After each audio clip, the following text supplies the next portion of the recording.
Assalamualaikum.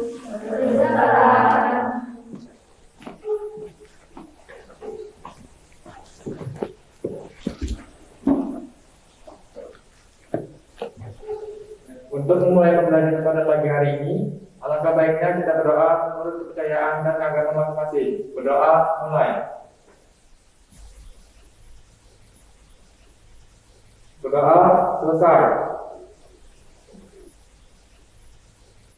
Ucapkan salam.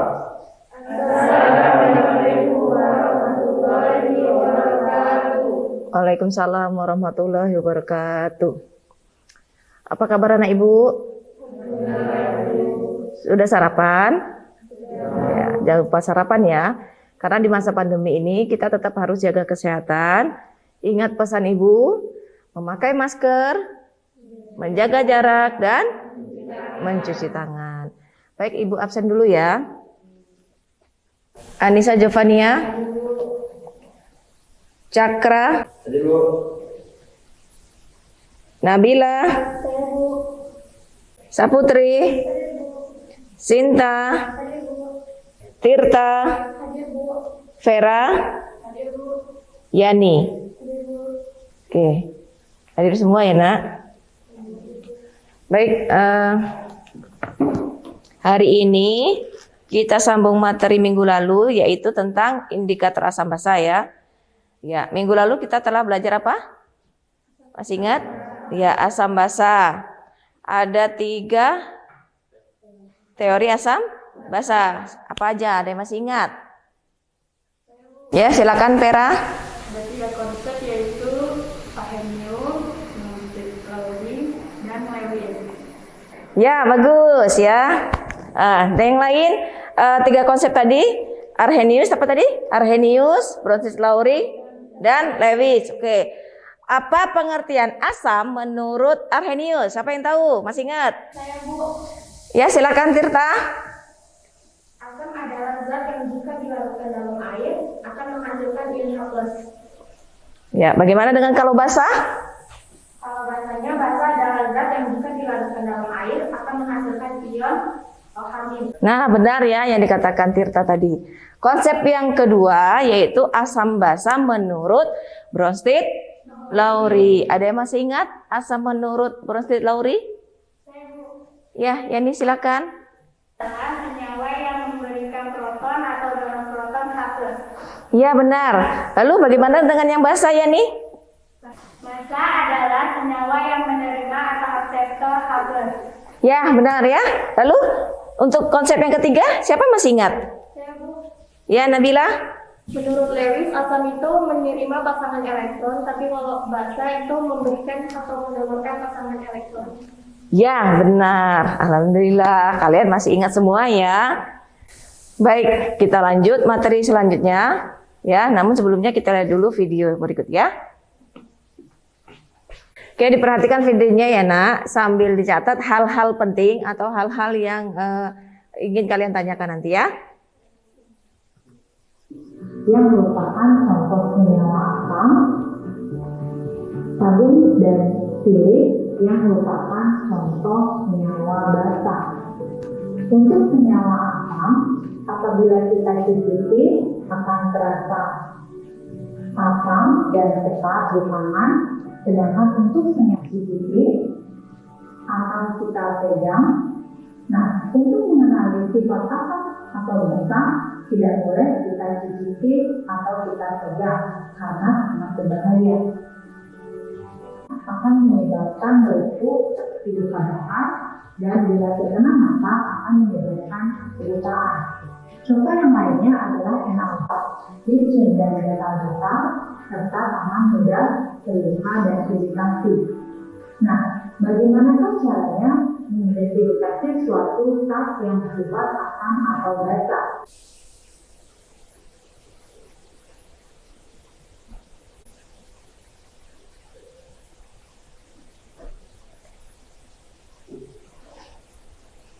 Baik anak-anak, sudah diperhatikan tadi videonya? Ya, udah disalin, dicatat hal-hal penting? Iya. Kira-kira ada pertanyaan yang muncul enggak di benak kalian? Kira-kira siapa ingin bertanya? Saya Bu. Ya, silakan Jatwang. Bagaimana cara mengenali asam basa tanpa dicicipi atau dipegang? Ya, bagus ya. Jadi, bagaimana cara kita mengetahui suatu senyawa itu asam atau basa tanpa kita cicip atau kita Ya, betul ya. Itu jadi pertanyaan besar itu. Nah, semua itu akan terjawab setelah kita belajar tentang indikator asam basa. Jadi, tujuan pembelajaran kita hari ini adalah ya. Nih. Pembelajaran indikator asam basa ini ada di KD 4.10 ya. Menganalisis trayek perubahan pH beberapa indikator yang diekstrak dari bahan alam melalui percobaan. Di mana tujuan pembelajaran kita kali ini adalah melalui model PBL, peserta didik dapat merancang dan melakukan percobaan asam basa dengan menggunakan bahan alami yang ditemukan dalam kehidupan sehari-hari, kemudian menganalisis trayek pH dan menyimpulkan larutan tersebut ya tergolong asam atau basa berdasarkan data percobaan secara tepat dan kritis. Jadi kita bisa mengetahui suatu senyawa itu asam atau basa menggunakan indikator ya. Indikator asam basa itu ada indikator alami ya. Ada juga indikator hasil sintetis di laboratorium. Apa saja itu? Kertas lakmus ya. Kemudian indikator universal, larutan indikator, dan bisa juga kita menggunakan pH meter. Ya, sekarang perhatikan ini kalau menggunakan kertas lakmus ya. Percobaan 1. Ini ada air ya. Kita celupkan kertas lakmus. Kertas lakmus ada 2, lakmus merah dan lakmus biru. Ya, setelah dicelupkan apa yang terjadi? Warnanya bagaimana? Tidak berubah, tetap. Nah, kemudian ini ada air, Ibu beri sabun. Yang perhatikan. Ini kita coba menggunakan lemon, ya. Lemon kita celupkan kertas lakmus merah dan birunya, ternyata ya berubah warna ya. Yang awalnya lakmus biru menjadi merah, yang merah tetap merah ya.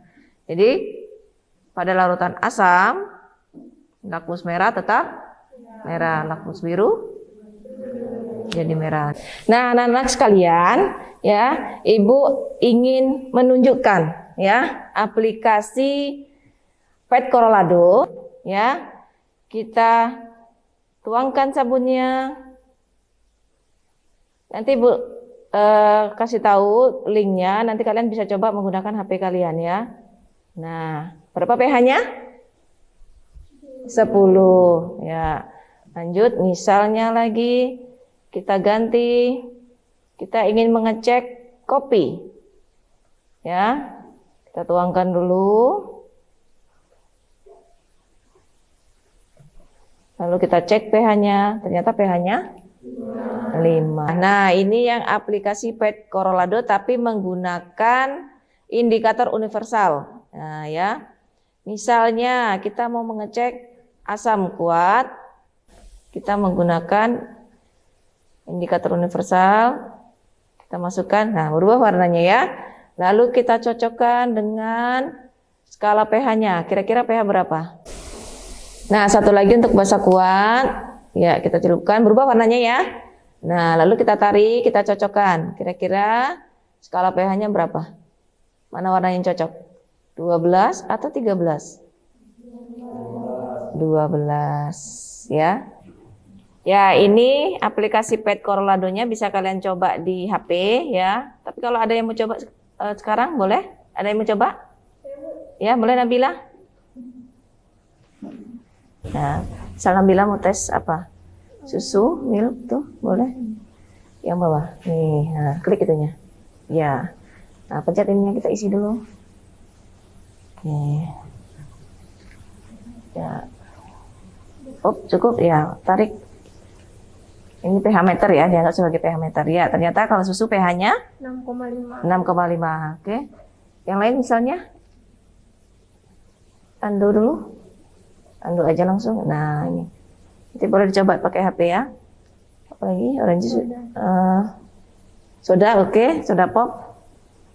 Terus, oke. Udah cukup, tarik. Oke, ya. Berapa? 2,5. Nah, sekarang misal soda pop ini kita tambahin air. Gimana perubahan pH-nya coba? Tarik aja atau ya lagi. Oke, nah pH-nya semakin naik ya. 2,7 kalau tambahin air ya. Ya, terima kasih Nabila. Ya, jadi boleh dicoba pakai HP ya. Oke. Lanjut, kita diskusi kelompok seperti biasa. Ibu telah mempersiapkan LKPD. Kelompoknya masih kelompok yang kemarin ya. Ya, sekarang silakan kalian membentuk kelompok. Ingat tetap ya mematuhi protokol kesehatan ya. Silakan membentuk kelompok. Ibu akan bagikan LKPD. Ya, silakan tapi tetap jaga jarak. Nah, sip. Agak direnggangin dikit. Baik, ini Ibu bagikan LKPD-nya. Ya, silakan kalian isi.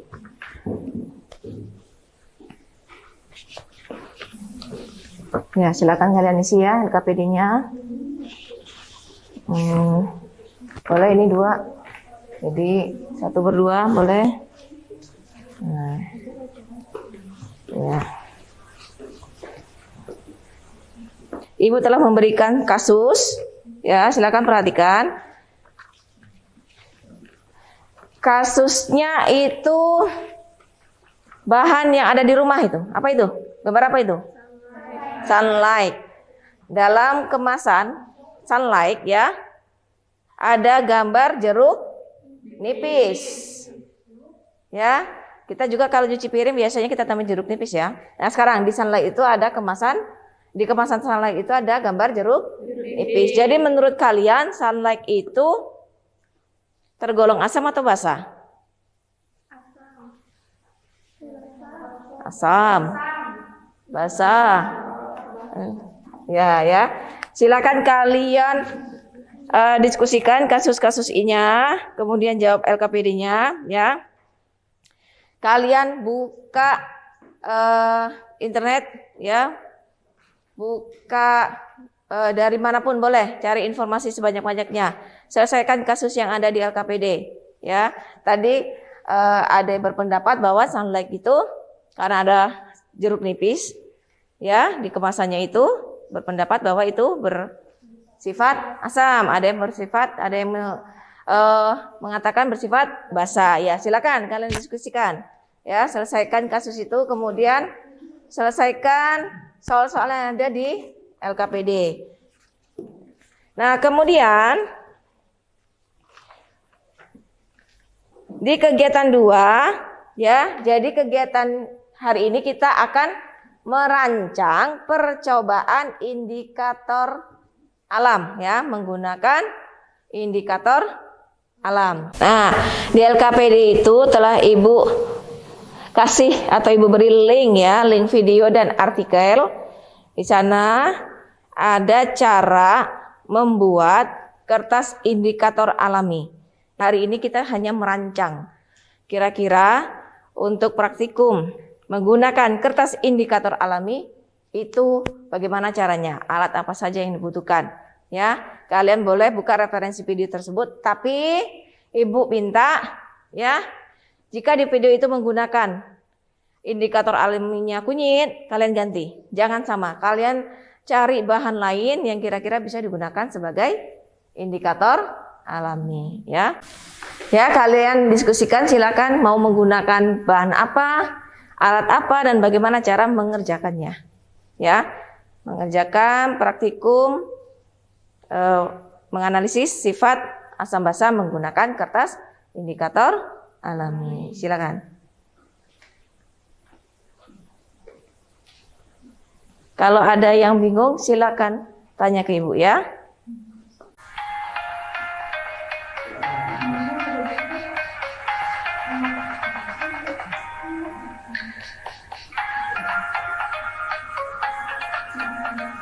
Tuangkan ekstrak kunyit ke dalam corong kaca yang telah dilapisi oleh kertas saring. Mari kita coba gunakan untuk bahan yang sudah kita ketahui asam basanya, yaitu larutan cuka dan larutan deterjen. Pertama, larutan cuka. Ternyata setelah dicelupkan, warnanya tidak berubah. Lalu larutan deterjen. Setelah dicelupkan, warna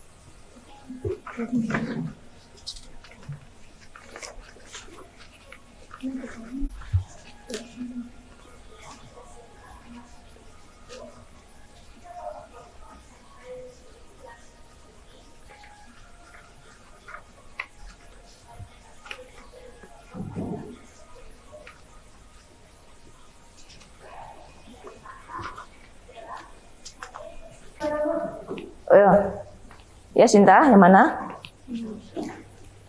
Oh ya, ini pengertiannya ya, pengertian indikator asam basa. Itu apa, fungsinya apa? Kan tadi sudah dijelaskan sekilas, indikator asam basa. Oke, ngerti? Ya. Oh iya nak, Ibu ada membawa contoh kertas lakmus ya. Nih, ada dua warna, lakmus merah dan lakmus biru. Nah, dari video yang telah kalian lihat tadi, ya, kalian bisa mencoba membuat kertas indikator alam, ya, dengan menggunakan kertas saring tadi kalau di video ya. Kalian buat sebesar-besar ini saja, ya. Ya, jadi kita mencoba untuk membuat, ya, inovasi baru. Jadi kertas lakmusnya kita ganti menggunakan kertas indikator alam, ya. Jadi kita buat dari menggunakan kertas saring dan bahan yang bisa dijadikan sebagai indikator alam, ya. Kalau contoh di videonya tadi menggunakan kunyit, sekarang kalian ganti, kalian cari alternatif lain, tapi jangan sembarangan ya. Ada bahan atau tumbuhan yang memang bisa digunakan sebagai indikator alam, ya. Silakan itu kalian diskusikan, ya. Ya, Nabila? Kan di video itu dari kunyit. Kalau Nabila dan kelompok mau buat dari bayam merah bisa ya, Bu? Nah, pertanyaan bagus ya. Kalau di video kan menggunakan kunyit, ya. Yang Ibu minta kan menggunakan bahan yang lain. Tidak boleh sama dengan di video. Nah, kalian baca bahan ajar yang telah Ibu berikan, ya, atau boleh lihat di depan. Itu contoh beberapa tumbuhan yang bisa digunakan sebagai indikator alami. Ada kol ungu, kembang sepatu, kembang telang, kulit manggis, pacar, bougainville. Pacar itu maksudnya bunga pacar ya, dan kunyit. Nah, sekarang Ibu tanya dulu, Nabila, apa alasannya kira-kira kok mau menggunakan bayam merah? Kan namanya sering merah. Nah, kalau udah masak tuh kuahnya tuh berubah jadi merah. Terus kami kepikiran kok bisa berubah jadi merah padahal kita udah ada nambah warna atau yang lainnya. Nah, ya bagus ya. Nih ada ide cemerlang dari si kelompok Nabila. Ya, bagaimana kalau kunyit tadi diganti menggunakan bayam merah? Boleh dicoba Nabila? Ya, boleh. Jadi sekarang dirancang bahan apa yang dibutuhkan, alat apa, kemudian bagaimana step-stepnya ya. Ya. Baik anak-anak, sudah siap diskusinya? Sudah 30 menit ya. Ya, saatnya kita presentasi kelompok. Ya, siapkan di kelompoknya siapa yang ingin mempresentasikan. Kita mulai dari kelompok berapa? Ya, silakan kelompok Nabila. Yang lain perhatikan ya, Nak. Ya. Assalamualaikum warahmatullahi wabarakatuh. Saya dari kelompok 1 akan mempresentasikan hasil diskusi dari kelompok kami. Yang pertama itu, apakah indikator asam basa itu dan apa fungsinya? Indikator asam basa adalah zat yang dapat berbeda warna dalam lingkungan asam dan basa atau senyawa organik lemah yang berubah warna jika dimasukkan ke dalam larutan asam atau basa. Untuk pertanyaan selanjutnya akan dijawab oleh teman saya yaitu Rendy Saldian. Baik, saya akan menjawab pertanyaan nomor 2. Apa yang dimaksud dengan indikator alami? Tuliskan nama tanaman yang dapat digunakan sebagai indikator alami. Indikator alami adalah tanaman yang apabila ekstraknya diteteskan pada larutan asam atau basa dapat memberikan warna yang berbeda. Kol ungu, kulit manggis, bunga sepatu, bunga bugenvil, pacar air, dan kunyit. Pertanyaan nomor 3. Apa yang dimaksud dengan indikator kimia? Tuliskan contoh indikator kimia. Baik, kelompok 1 telah selesai presentasi. Kita beri aplaus dulu. Ya. Oke, selanjutnya kelompok berapa lagi mau presentasi? Ya, silakan.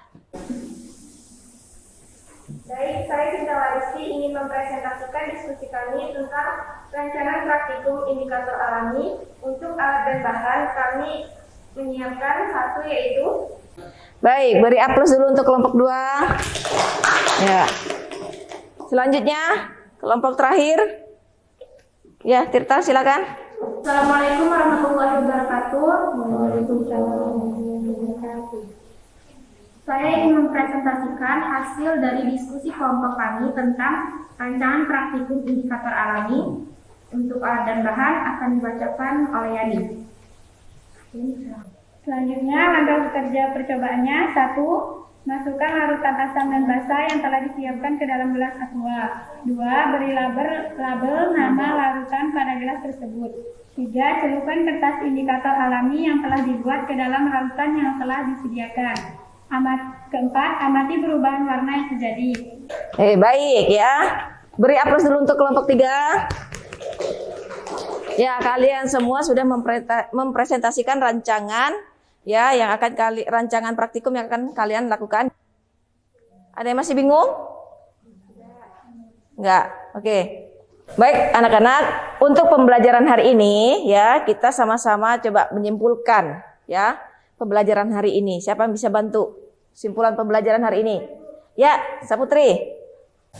Kesimpulan pembelajaran hari ini, indikator asam basa adalah zat yang dapat berbeda warna dalam lingkungan asam dan basa, atau senyawa organik lemah yang berubah warna jika dimasukkan ke dalam larutan asam atau basa.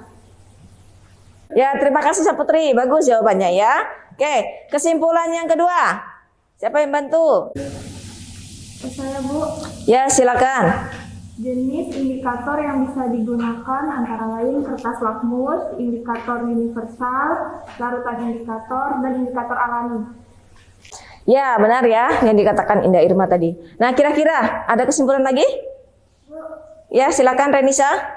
Tumbuhan yang bisa digunakan sebagai indikator alami yaitu kunyit, kembang kol, bayam merah, kembang sepatu, bunga talang, dan masih banyak yang lain lagi. Ya, terima kasih Renisa. Tapi ya, ingat tumbuhan yang bisa digunakan untuk indikator asam basa, itu ingat tumbuhan yang memberikan warna yang berbeda ya. Banyak memang tumbuhan, tapi tidak semuanya bisa digunakan sebagai indikator alami ya. Jadi cari yang bisa memberikan warna berbeda ketika diteteskan ke asam dan diteteskan ke basa. Baik anak-anak, sebelum pembelajaran Ibu tutup ya, Ibu ingin tanya dulu, kira-kira nih pembelajaran hari ini ya, kira-kira apa yang kalian peroleh? Saya, Bu. Ya, Vera? Saya bisa jadi tahu ternyata ada tumbuhan yang bisa dijadikan sebagai indikator alami untuk mengetahui sifat asam dan basa. Ya, bagus. Vera, ya. Selanjutnya kira-kira ada lagi yang hal-hal menarik dari pembelajaran kita? Ya, Anissa Jopania. Aplikasi Pet Corolado ya. Ya. Tadi sudah dicoba ya. Baik ya Nak. Nah, sebelum pembelajaran Ibu tutup ya, Ibu ingatkan kembali untuk mengetahui batas kemampuan kalian ya. Ibu telah mempersiapkan soal evaluasi ya, linknya telah Ibu kirimkan di Google Form. Silakan kalian kerjakan. Untuk materi minggu depan ya, kita akan belajar tentang pH asam basa. Silakan kalian baca bukunya ya.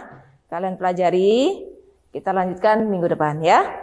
Ya, lakukan tugas kalian dengan semangat. Ingat tetap jaga kesehatan, oke? Baik, kita akhiri dengan berdoa. Jakwan, silakan. Untuk menutup pembelajaran pada hari ini, marilah kita berdoa. Berdoa mulai.